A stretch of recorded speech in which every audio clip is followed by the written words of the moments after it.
And he said, "Oh, praise is due to Allah. Oh, I hear that. Oh, praise is due to Allah. Thank you, the Holy Apostle. Thank you, thank you." And I'm saying, I said, "What's happening, man?" He said, "Honorable Elijah Muhammad gave me my name."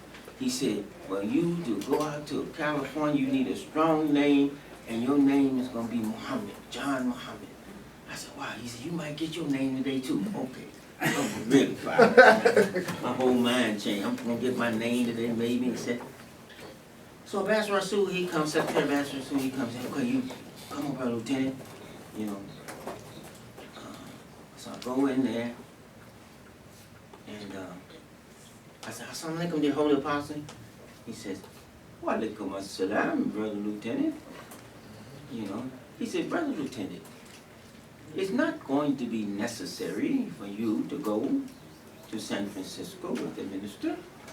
Allah is going to go with him, and Allah will protect him."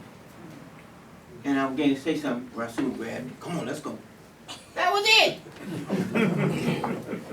Now, I'm mentally struck because the message of God, the Honorable Elijah Muhammad, don't saw something wrong with me. He don't want me to get this position. So I talked to Imam Ibrahim Bacha alayhi wa salatu wa salam, Allah, peace be upon him, who's passed too.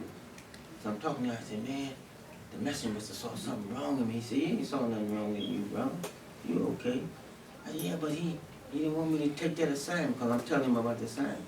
He said, "It may be a good that you're not taking it." But he wouldn't tell me why. Until a few years later, I had to do as an officer the investigation on the whole West Coast. And brother, there was so much corruption up there in this area, in the San Francisco area. I said, wow.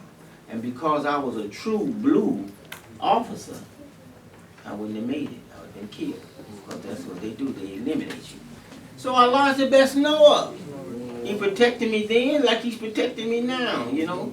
And I was talking to the brother from Philly. Where's the brother from Philly at? He's not here yet. Oh, yeah. We got to talking, and he Yasin. Yeah, Yasin. We talking about Philadelphia, and I knew, but they would never send me in there to investigate Philly, because I probably wouldn't have came out alive, you know. But there was problems in the Nation of Islam because of the infiltration. It's history. This is history. We were infiltrated and that's why when you listen to Ben Bilal's tape, you know, they're talking about those different things. The FBI and those different things in there, you know, many of the officials that was back in that time was working for the FBI. They was here, and they were encouraging brothers to do wrong, murders and different things like that. And then once they got you, you know, they got you. I remember Imam Muhammad sat with me before he made me the Dawa chairman over the Midwest region. We sat in his office on 73rd and Greenwood, and he said, "Qasim, I want to ask you one thing." I said, "Yes, sir, brother Imam, what is it?" He said, "Do they have anything on you?" I said, "No, brother Imam, I'm clean. I'm straight." He said, "Good." He grabbed my hand and shook it. He said, "Let's go to work." Yeah. Because he was telling the people, he said, "I don't care what they got on you. Allah will cause them to lose their evidence." You know, because there was a lot of people in our community at that time that had been infiltrated and caused others to do things. And we, in fact, let me share this with you. I told you, I'm skipping around. I'm not being consistent as I was. Imam Muhammad told me, he said, "Qasim, when I sat with my father, he said to me, he said, son, our good record has been destroyed." You know, because he's talking about him turning everything over to him. So he says to me, he said, so I asked him, I said, "Daddy, is there anything that you want to tell me that I need to know?" He said, my father dropped his head like this, and he lifted it back up, and he said, "Son, it's best that the man going out shouldn't interfere with the man coming in." He said, Qasim, he said, "I already knew what to do, but out of respect for my father's work, I needed to ask him. You see, he said, I knew 2 years before I came into office that I was ready. He said, I had mastered the Bible and the Quran, and I knew I was ready. He said, but Allah made me wait. He said, you know why he made me wait? I said, no, sir, brother. He said, I needed to be patient. He said, there was a friend of mine from overseas that I had been talking with, and when I took him to the airport, and before he got on the plane, he said, Wallace, Fesbir. Fesbir. This is the command form for Arabic patient, impatient. Fesbir, from patient is sabr. He said, Fesbir. He said, that's what he left me. Fesbir. Because we had been talking about the community, etc. So the Imam came in with a great enthusiasm to remake the world and to change them. And I tell people, he dismantled 2 armies, FOI and MGT, without firing 1 shot. Masterfully constructed to bring us into the right form of this religion. And I thank Allah, brothers, I really thank Allah that I had an affinity for the Quran, because, man, when he started teaching from that Quran like he started teaching, he said, I know we had the book, but we wasn't reading the book. We were reading from the Bible. And we began to study. I said, oh, this is great. And he began to promote the Arabic, because I was having problems just studying Arabic. Brother, tell me, you don't need that Arabic with papers, brother. People out there can't read no Arabic. You know, there's different things. There's a lot of discouraging remarks back then. Like you just be discouraged now. Maybe not from a person speaking to you, but your own mind. Say, I don't need it. I can, you know. One brother told me, well, now, not one brother told me, he told some of the students I had in Houston. Said, Qasim trying to teach y'all all that Arabic. Allah said that he would reveal the message in the language of the people. You don't be needing all this stuff. These are young brothers I'm teaching to be imams and different things like that, but they were just trying to discourage them. So it's been a constant discouragement for you not to get the Quran. Who you think doing that? The devil. They don't want you to have this Quran. The Quran is a liberator. You want to really be free? The Quran will liberate you. Imam Muhammad did a talk here in Washington, D.C., 1985. The psychological effects of slavery. You remember that talk? Some of you do. The psychological effects of slavery. And he said in that talk, he said, one of the problems with slavery, that when we were released from slavery, is that you got no therapy.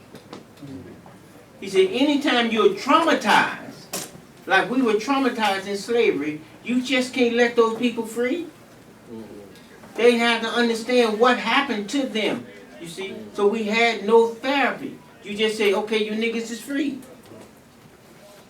And you went out here and you steal niggas. You have to understand what happened to you. Even physical therapy, you know, when you break an arm or something like that, they send you to therapy. What about mental therapy? So we got no therapy after being released from slavery. Now, Imam Mu'ati in Baltimore, the psychiatrist, I was here in Virginia once. He was at the program too.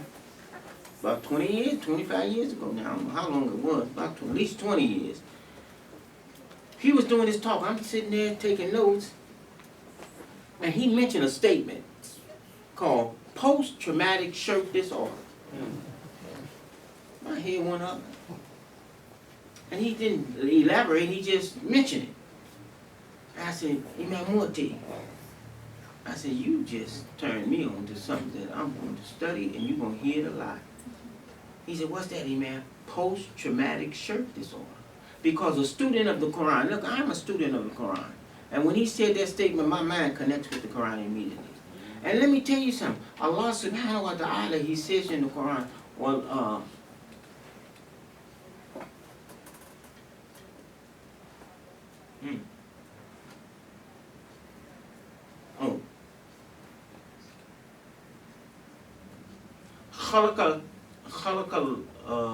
خلق الله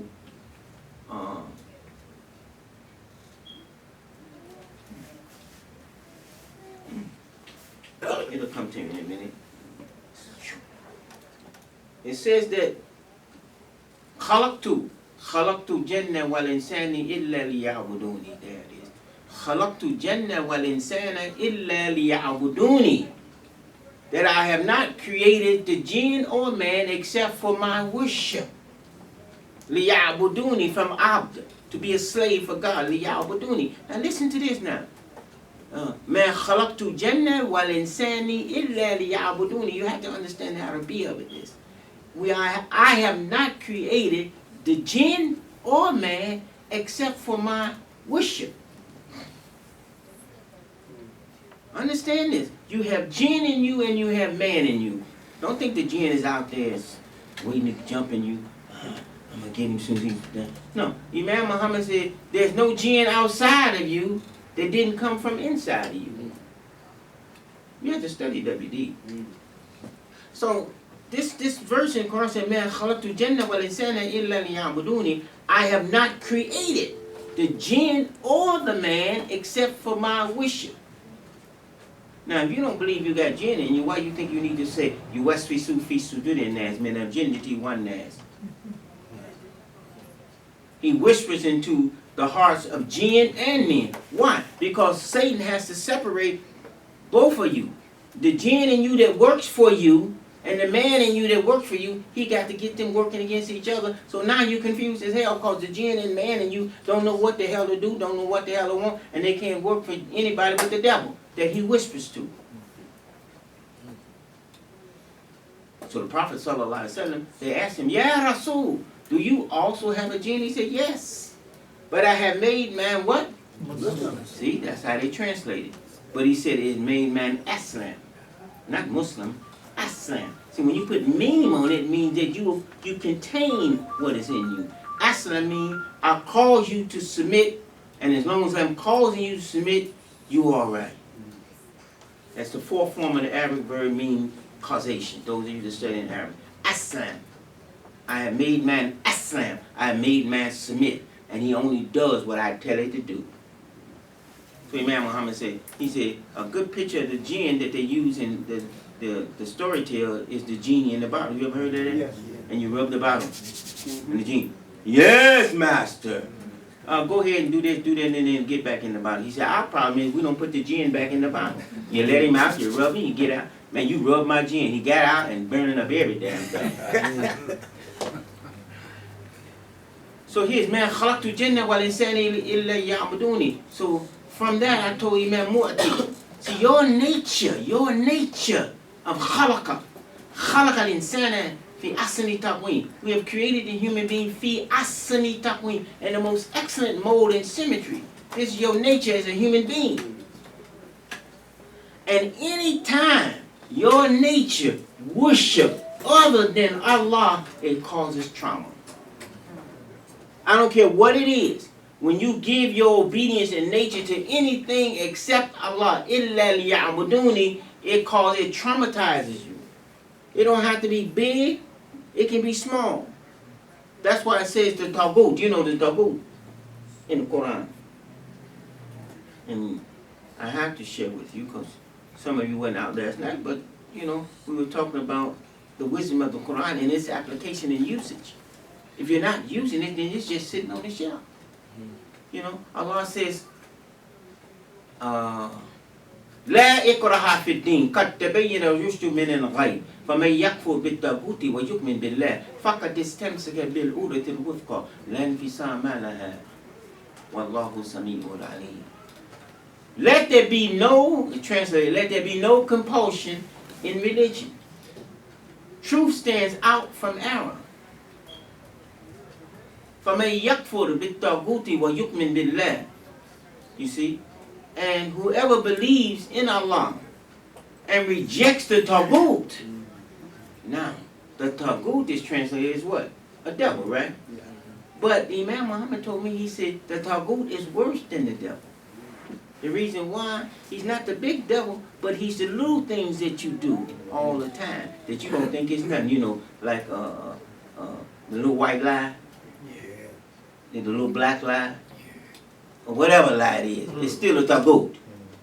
So the taghut is those things that you do that you don't even pay attention to, but they add up. And they lead you to Satan to do the big stuff. Because you're doing oh, that's the little, I beat him out of $30. So I did this, I lied on this, I did, you know. I had sex with her, but I asked Allah for forgiveness, and I'm going to find another one and ask for forgiveness again. You know, all the little things you do. Look, you're building a record for yourself. You see, a taghut, a record. Now, so, post-traumatic shirk now. Post-traumatic shirk disorder. Now, what is shirk? Corrupt worship on any level. And Luqman's advice to his son said, and the most greatest sin is shirk. So when Imam Qasim made that statement, post-traumatic shirk disorder, we are still traumatized right now because of all of the shirkies that we accept. Corrupt worship. And you're wondering why can't I get the Quran? Because the shirk is constantly advising you. Wow, I need to learn that Arabic, but the shirk